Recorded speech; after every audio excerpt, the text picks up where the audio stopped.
Bharatiya Janata party जो भी कुछ काम जो उसने वादा किया था वो काम किया है। राम और रावण की लड़ाई त्रेता युग में हुई थी, एक बार कलयुग में हो जाए। परेशान है तभी तो आनंद फानन में महिला आरक्षण लाया। नीतीश जी जातीय जनगणना लाए। जातीय जनगणना बहुत बड़ा मुद्दा हो गया। नमस्कार, आप देख रहे हैं सौगंध टीवी और मैं हूं आपके साथ राधिका शर्मा। बात की जाए संजय राउत की, उसने कहा है राम मंदिर बनाने से कोई राम नहीं बन जाता, भाजपा की दशा और दिशा रावण जैसी। तो आइए बातचीत कर लेते हैं, क्या वाकई में जो भाजपा की दशा और दिशा है वो रावण जैसी है? क्या कहेंगे? बिल्कुल ये कहना संजय राउत का स्टेटमेंट इंडिया गठबंधन के जो भी नेता हैं पार्टी को ख़त्म कर रहे हैं। भारतीय जनता पार्टी जो भी कुछ काम जो उसने वादा किया था वो काम किया है। राम मंदिर की बात थी, राम मंदिर बन गया। धारा 370 हट गया। 3 तलाक कानून लागू है देश में। देश में विकास हो रहा है। इससे उन लोगों को जलन हो रहा है। उन लोगों को इसीलिए उनकी पार्टी टूट गई। शिवसेना के न हैं संजय राउत, उनके भाषा के चलते उनकी पार्टी टूट गई।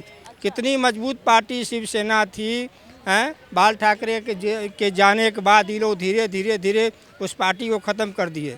आज सीधी बात है, जो लोग बीजेपी के गठबंधन से चुनाव में आगे आएंगे, ये भी इस बार भी 5 स्टेट में चुनाव की घोषणा आज हो गई। नवंबर में चुनाव होंगे।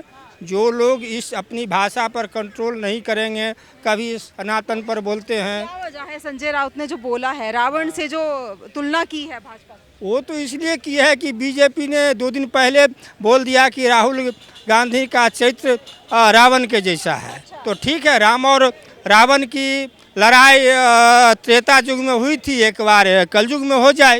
ये कौन आश्चर्य की बात है? आप भी राहुल गांधी को रावण ही नहीं, हम बोल नहीं रहे हैं। अगर वो कहते हैं कि ये रावण है, मतलब ये अपने को राम बोलते हैं। हम राम के भक्त हैं, हम राम को लाए हैं, जनता उसी को लाएगी। तो ये रावण, इनको रावण बोलने की क्या ज़रूरत थी? बीजेपी वाले जो उनको रावण बोले हैं राहुल गांधी को, उसी के जवाब संजय राउत आज दिए हैं। तो नेता लोग आपस में स्टेटमेंट भी देंगे, साथ में रहेंगे भी, लेकिन इससे क्या होगा? आम जनता अब दिग्भ्रमित होने वाला नहीं है। ये जो 5 स्टेट का चुनाव होगा, क्षेत्रीय चुनाव में क्षेत्रीय पार्टी का बोलबाला रहता है, उसी की जीत होगी। बीजेपी का जिसका गठबंधन होगा तो सही है, नहीं तो राजस्थान, मध्य प्रदेश, छत्तीसगढ़, आपका मिजोरम और तेलंगाना, 5 राज्य में चुनाव होने जा रहे हैं। कौन आएगा वहाँ पे? कौन आएगा? तो जो जिसका क्षेत्रीय पार्टी का वर्चस्व है, कांग्रेस का भी 3 स्टेट में है, उसको आना चाहिए। उसको आना चाहिए। केंद्र सर में अब बीजेपी आएगी और क्षेत्र में जो क्षेत्रीय पार्टी, स्थानीय पार्टी या कांग्रेस पार्टी, वही आ रही है। इसका उदाहरण आप देखें, कर्नाटक में वही हुआ, हिमाचल में वही हुआ। क्या लगता है जिस तरह से भाजपा जो है रावण बोला राहुल गांधी को, तो कहीं ना कहीं देखा जाए तो तिलमिला गए हैं, इसलिए उनका जो रिएक्शन है वो आ रहा है? हाँ बिल्कुल रिएक्शन है। महाराष्ट्र में अभी कुछ हो नहीं रहा है। तो ऐसा भी हो सकता है कि भाजपा परेशान हो गई हो इंडिया गठबंधन से? परेशान तो है ही, परेशान है तभी तो आनंद फानन में महिला आरक्षण लाया। तो नीतीश जी जातीय जनगणना लाए।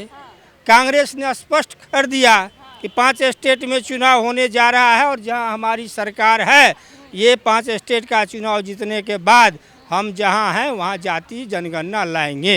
इसी मुद्दे पर इस बार इलेक्शन होगा। और ये जातीय जनगणना का विरोध करते हैं कि नहीं, जातीय जनगणना नहीं होगा। खुद प्रधानमंत्री बोल दिए कि अब न जाति का अब चर्चा नहीं होगा।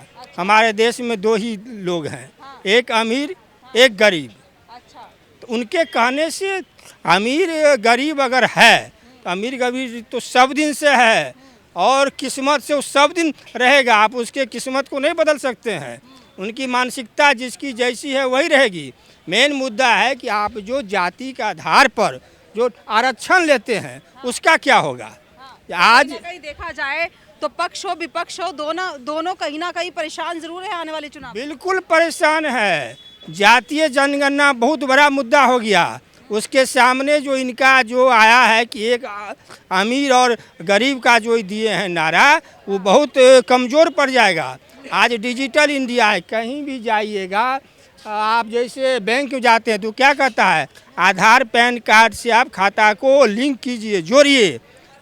अल से वो कहेगा कि नहीं आप किस जाति से हैं। यहाँ हर जाति के लिए फ़ायदा अलग अलग है। अगर आपके पास में जाति प्रमाण पत्र है आप वो भी दीजिए, तब क्या कीजिएगा।